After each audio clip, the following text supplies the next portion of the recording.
All right, so this talk is about peer grading, but let me start by talking about the undergraduate computer science enrollment, especially in North America.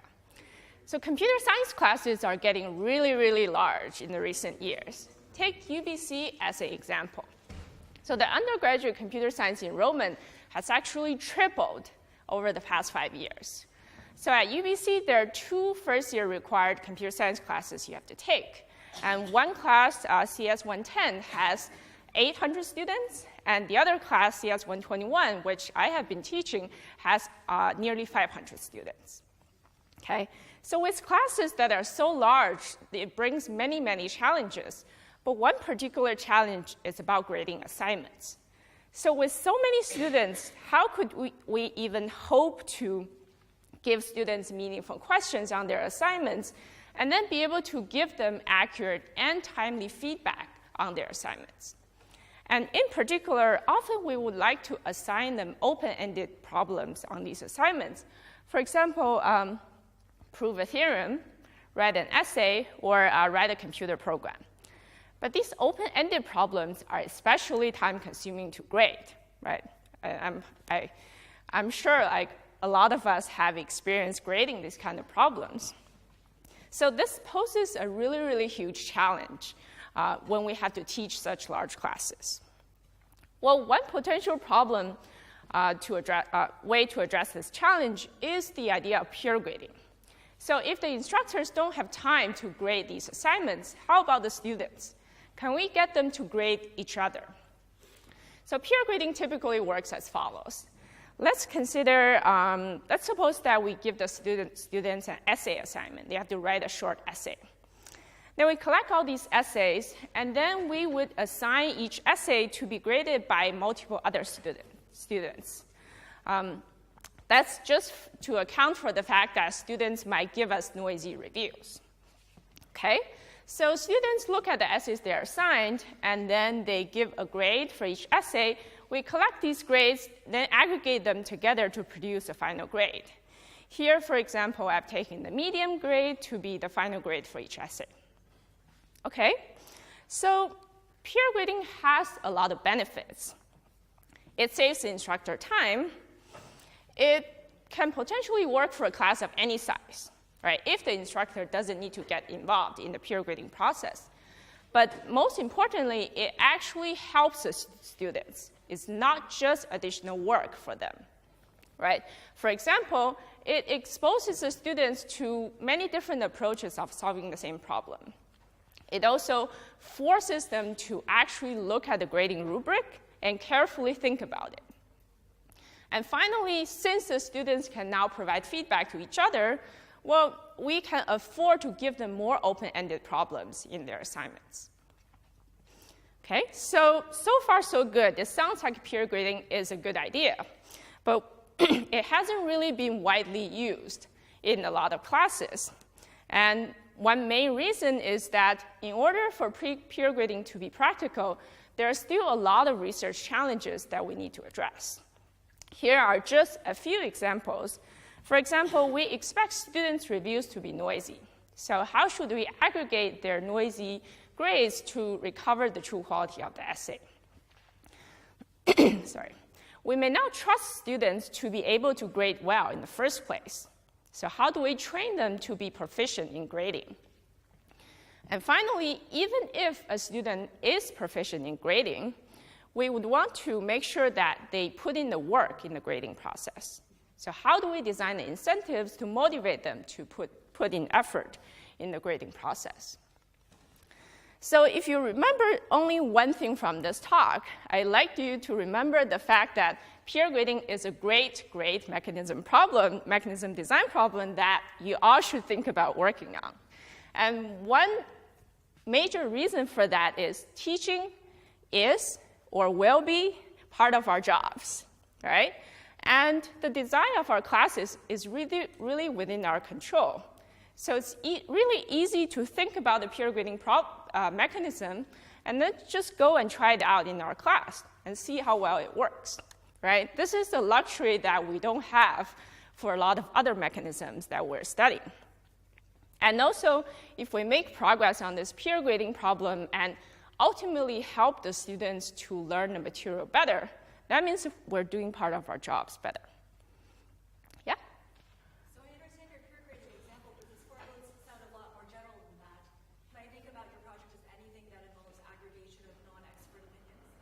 Yeah, you can think about it like that, but I think peer grading is especially nice because, say, if you think about Yelp or other forums where you ask people to evaluate things, that's another example, but there it's kind of hard to think about how to convince Yelp to change their algorithm, where for peer grading, we have control over that.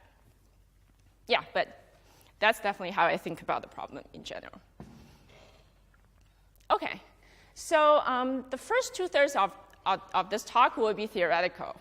And I will focus on this problem of how can we design the incentives in the peer grading system to motivate students to invest effort in formulating and reporting high-quality evaluations. And then in the last 1/3 of the talk, I'll talk about the practice part. I'll share my experience using peer grading in the real class, and then hopefully try to convince you to try it yourself too. So do they rank their own in their own class, or it's another class? So they want basically how you avoid collusion. That would be a central thing that will come like right away, almost. Yeah, so talking about collusion. So here is a really first simple idea you could think about when we're thinking about motivating students to invest effort. Well, we did collect multiple, is there a laser? We did collect multiple reports from students for grading one essay. So one idea is we can just compare the reports against each other and then reward them when they're similar. And this mechanism has a nice property that it induces an equilibrium where students can coordinate on putting effort, right? Because if we all put in effort, then our reports are probably all close to true quality, so we all get rewarded pretty well. By the way, if it was unclear, so when we use peer grading in the class, we usually provide explicit incentive for the grading part. So students actually get 2 grades, 1 grade for their submission, the actual essay, and 1 grade for grading other students, right? So we're designing the second grade about how well they are grading other people, okay? So collusion indeed occur, right? Because when you're only comparing students with each other, but not really with the underlying quality of the essay, then they can always just say, oh, we all like the essay. There's no way you can verify it. And they still get paid really, really well, but their reports are useless to you, right? And this is probably what we expect to happen if we apply this kind of mechanism straight away in the class. Do you assume some difference in the quality of the graders, that some might be not able to grade as well as others, and in that case, they know that they cannot be similar to the others? Oh, so for the first part where we're talking about motivating effort, we are assuming you can think of students as homogeneous, and also they kind of pass some threshold of skill level. So yeah, for this part, you can think of them as similar. But later on, we'll talk about how to address the problem that some of them might have different skills, and their skills might actually not be sufficient to pass like a desirable threshold, and how to deal with that. Yeah. So in this case, you actually have a good proxy, which is they are great for their assignments, but then you run into incentive problems because people may have incentive to get on the task in order for them to get it. Yes, I think you can definitely argue that their ability to write the essay is correlated with their ability to grade the essay, but not completely, I think, in my experience. But yeah, there's a cycle that I don't yet know how to resolve it. But maybe when I get to the practice part where I talk about in practice how do we use peer grading, and you can see whether the system has like a contradiction or not. Hopefully not. Okay, so of course, having these two equilibria is not surprising. And one thing that makes the situation worse is actually the fact that this bad equilibrium is better than this high effort equilibrium that we want to get. Because at this equilibrium, people perfectly agree. So they will always get the maximum reward. But here, you only agree some of the time, right? So you get less expected reward. But one idea for making the situation better is that, well, we can actually look at what a student reports across different essays, right? So if a student doesn't put in effort, then we expect that he will just report same thing for different essays. But if she does put in effort, then she will likely report different things for different essays. So these two distributions look very different. Right? So it allows us to distinguish these two cases and punish the case when the student does not put in effort. So actually, by using this idea, we can improve the mechanism and make it so that the high effort equilibrium is the Pareto dominant or the most attractive equilibrium of the mechanism, which is really what we want. Right? Now we have a lot more confidence that students will actually choose this high effort equilibrium. This is partly, it's not the final answer yet, but this is, we're working towards getting rid of the bad collusion behavior. Okay? So this was a nice result, except it depends on one really important assumption. So this, there was an entire literature about the kind of mechanism that I was talking about called peer prediction mechanisms. And they all assume that whenever we're evaluating an essay or some other object, there only exists one single high-quality signal that the students can possibly get. And this is the only way by which the students can coordinate their reports. So do we believe this assumption is true? When we're evaluating an essay, is there only one single signal that you can get which tells us something about the essay? Yes? No? Well, I believe the answer is no.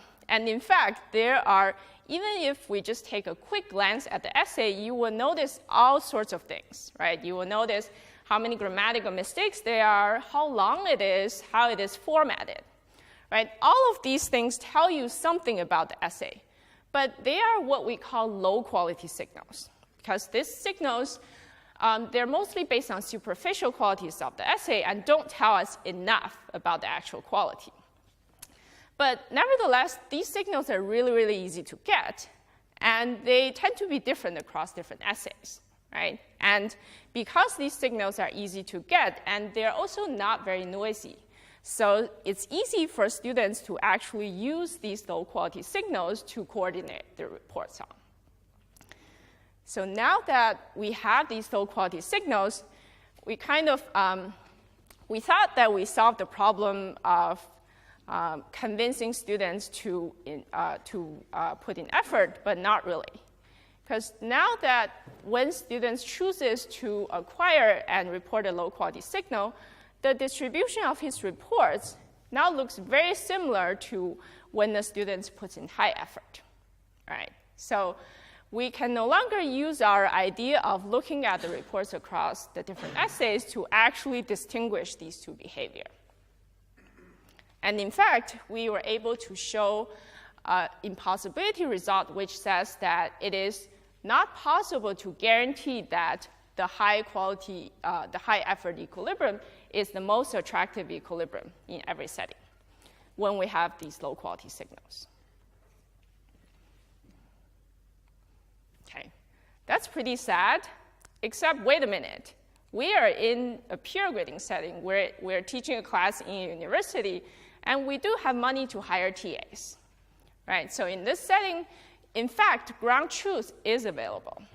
And in fact, when you're thinking about more general settings of evaluating other things like restaurants, movies, and pieces of artwork, it's actually hard to think of a setting where ground truth isn't available.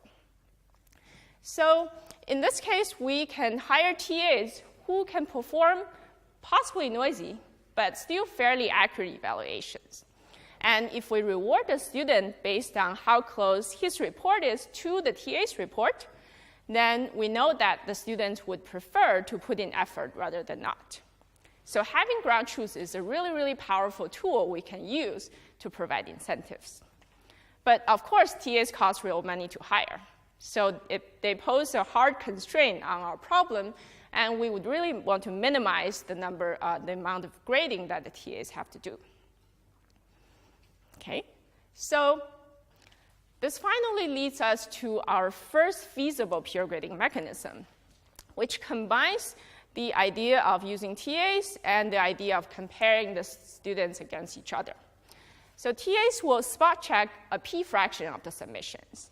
And when the submission is spot checked, we will reward the students based on how close his report is to the TA's report. Otherwise, we'll just reward the students for how close his report is to his peers' reports.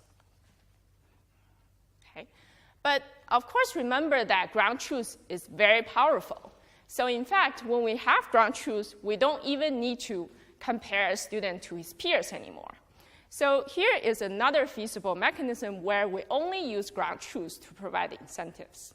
Okay? This says, with some probability, I will be rewarded against a TA, but otherwise, the student will just get an unconditional fixed reward. Right? You can imagine that if this P is large enough, then the student would prefer to put in effort to match with the TA. So now that I've introduced two feasible mechanisms for peer grading, the natural question is, which one is better? And remember that our goal is to minimize the amount of grading that TA has to do. So we want to compare these two mechanisms in terms of which one requires fewer spot checks by the TA while providing sufficient incentives to the students to invest the effort. Okay? So before I tell you about the results, let's look at these two mechanisms again and try to make an educated guess about which one is the answer.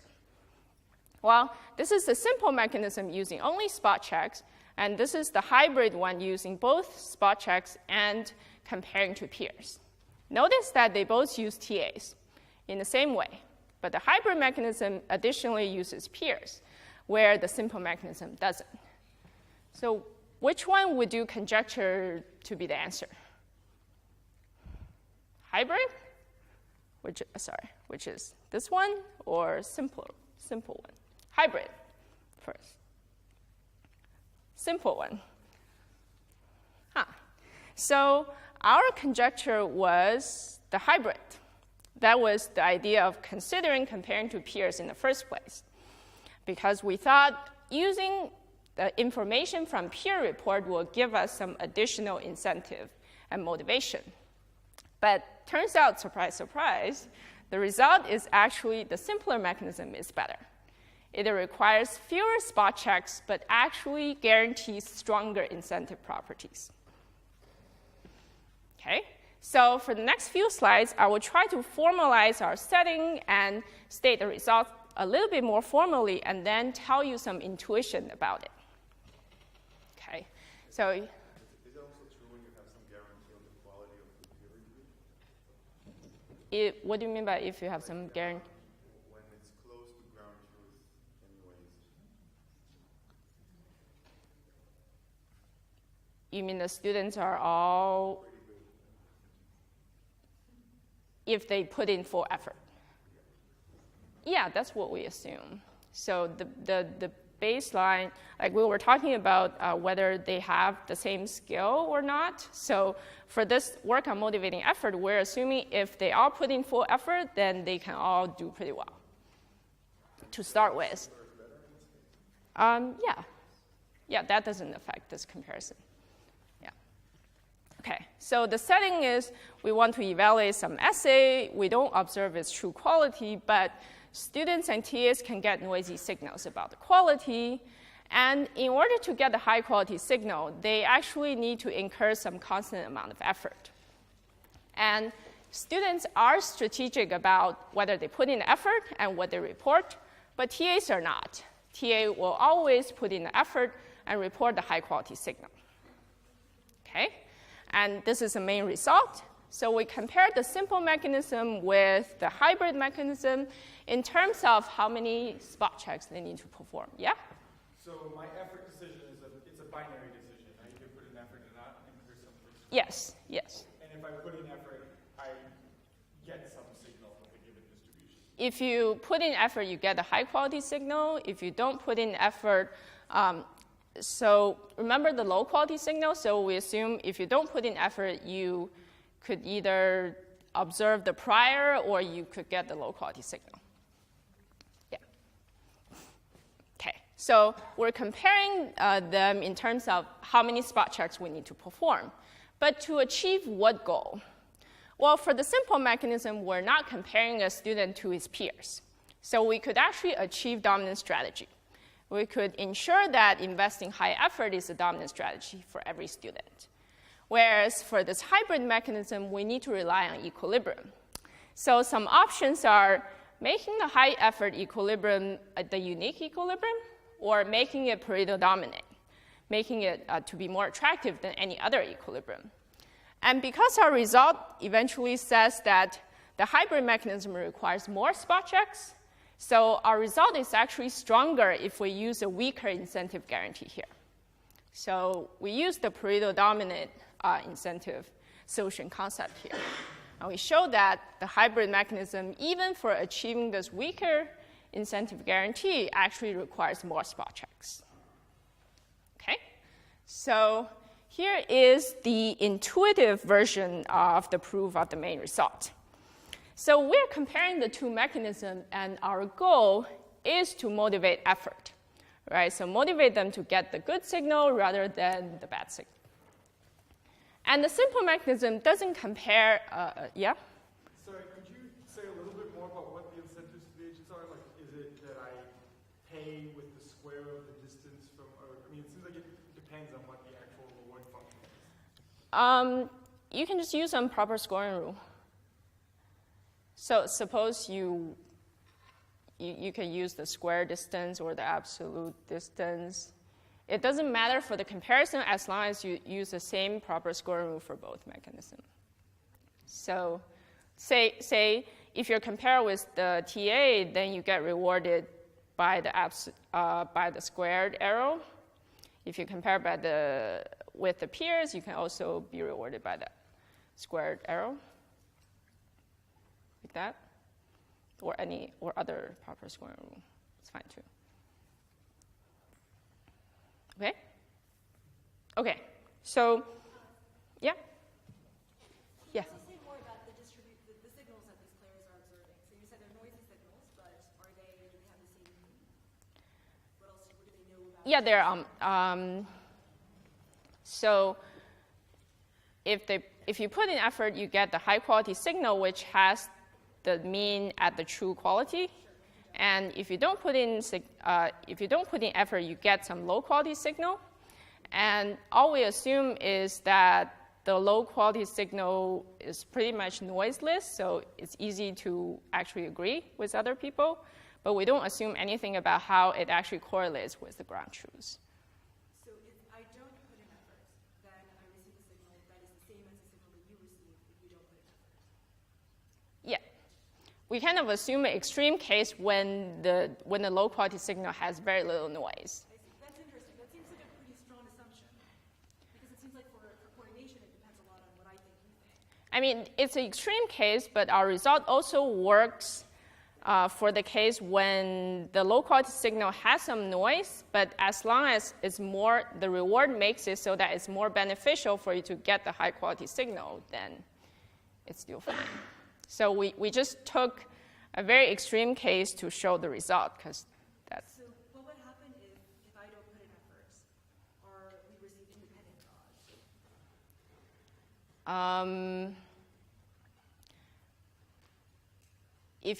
So you're saying if you don't put in effort, then we receive independent draws, so there's kind of no way for us to coordinate, right? Yeah, break this result in some sense, because we are, the main assumption is that we do receive this low quality signal that it's easier to use it to coordinate than when we receive the high quality signal.